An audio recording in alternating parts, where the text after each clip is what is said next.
the first tournament match on this program was the Plumber Moxley against Jay Lethal. And by the way, shout out to the nice Cult of Cornette member in the Cornette face T-shirt that was hooting at the Plumber on his entrance through the crowd. He's gonna be the first guy in the modern wrestling era to get knifed by a fan, not because he has heat. They're just sick of seeing him walk through there like a dumb ass. With a security guard next to him. So, I mean, how bad are you? Yeah. Yeah, we needed the security guard. We needed cops with guns and nightsticks and mace and billy clubs and pepper spray and handcuffs and automatic assault rifles. I don't uphill both ways. I just walk through the crowd. You could tell by the way I walk.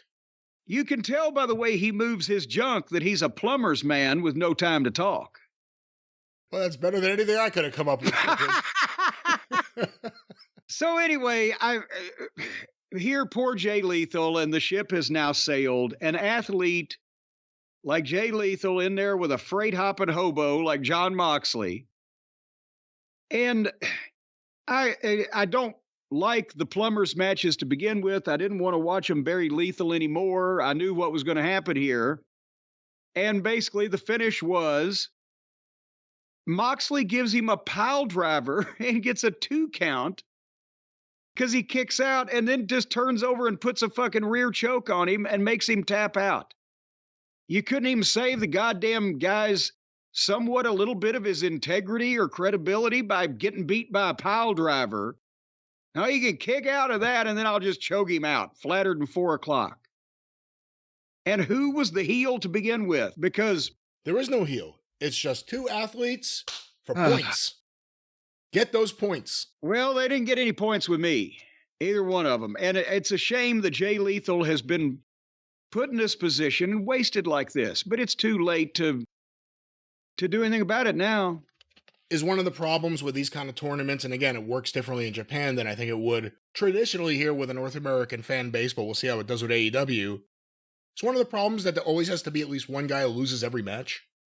Well, I'm not even talking about this specific result of this specific match with Jay Lethal. I'm talking about from the time he was brought in. No, he got I understand. on television multiple times and put in a goofy group where he's a flunky guy. And